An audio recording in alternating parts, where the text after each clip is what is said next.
আগৰ ক্লাছত আমি মেক্স আৰু মিন ফাংচন দিলো। আজিৰ ক্লাছত আমি শিকিম কাউন্ট আৰু কাউন্ট এ ফাংচন। ইয়াতে কাউন্ট এ ফাংচন আৰু কাউন্ট ফাংচন। তো কাউন্ট এ ফাংচন আৰু কাউন্ট ফাংচন কি? তো what is count function? Count ফাংচনে কি কৰে? কেৱল নিউমাৰিক নাম্বাৰ অৰ্থাৎ সংখ্যা কাউন্ট কৰে, যেনেকুৱা টেক্সট বা এমটি চেলত কাউন্ট নকৰে। তো কাউন্টে কি কৰে? কাউন্টে অকল নাম্বাৰ বা সংখ্যা কাউন্ট কৰে, বাকী টেক্সট বা এমটি চেল যদি থাকে এইবিলাক চেলত আমি কাউন্ট নকৰে। কাউন্ট আমি এক্সাম্পল তেনেকুৱা ল'ব পাৰো যে কাউন্ট A2:A10 আমি যদি প্ৰেক্টিকেলি চাব খোজো তেতিয়াহ'লে আমি এক্সেলত যাই ইয়াতে চাম প্ৰেক্টিকেলি কেনেকে, অৰ্থাৎ ইয়াতে নাম্বাৰ কেইটা আছে, এটা দুটা তিনিটা চাৰিটা পাঁচটা, ইয়াতে পাঁচটা নাম্বাৰ আছে। তো পাঁচটা নাম্বাৰক যদি আমি কাউন্ট ফাংচন দিওঁ, কাউন্ট ফাংচন দিলে ইয়াতে লিখিব লাগিব কাউন্ট দি ব্ৰেকেট দিব লাগিব। ব্ৰেকেট দি আমি ভেলু 1 ভেলু 2 চিলেক্ট কৰিব লাগিব, অৰ্থাৎ ৰেঞ্জ কাৰ পৰা 85 পৰা 80 লৈকে, অৰ্থাৎ এইটো চেল C7 পৰা চেল C11 লৈকে আমি চিলেক্ট কৰি দিলো। চিলেক্ট কৰাৰ পিছত ব্ৰেকেট ক্লোজ কৰি এন্টাৰ প্ৰেছ কৰাৰ লগে লগে ইয়াতে আমি দেখা পাইছো নাও কেইটা নাম্বাৰ আছে? পাঁচটা, 1 2 3 4 5।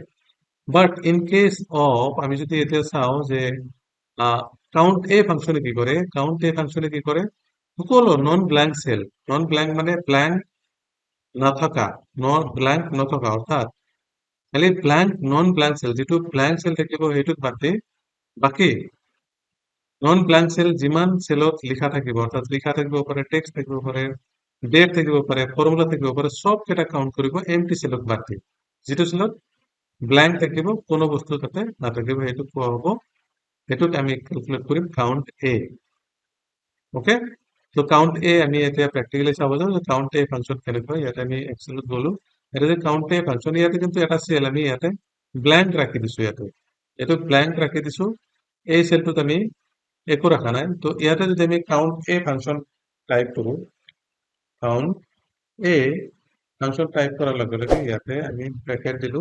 ব্ৰেকেট দিয়াৰ পিছত এই সেম আহিছে, ইয়াতে যিটো syntax value 1 comma value 2 dot dot dot dot আছে, অৰ্থাৎ ইয়াৰ পৰা আৰম্ভ কৰি আমি এই সেললৈকে গোটেইকেইটা সিলেক্ট কৰিলো। ইয়াতে কিন্তু কেইটা সেল আছে? 1 2 3 4 5, পাঁচটা সেল আছে। কিন্তু রেজাল্ট কি ওলাই চাই লওঁ, রেজাল্ট ওলাইছে 4। কিহৰ কাৰণে? এইটো ব্ল্যাঙ্ক সেলটো ইয়াতে বাদ দিছে। চ' ইয়াতে ডিফাৰেন্সটো হ'ল কি, যদি কাউন্ট এ আৰু কাউন্টৰ মাজত ডিফাৰেন্সটো হ'ল যে কাউন্টে কি কৰে?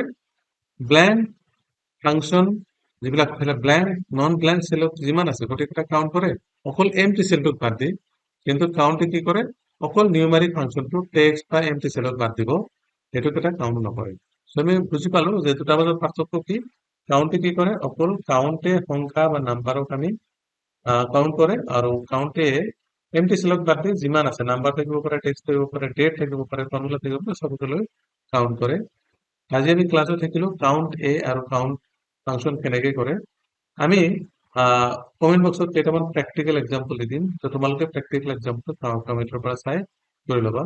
আজি ক্লাছত আমি শিকিলো কাউন্ট ফাংচন। নেক্সট ক্লাছত আকৌ লগ পাম, তেতিয়ালৈকে have a nice day. Thank U.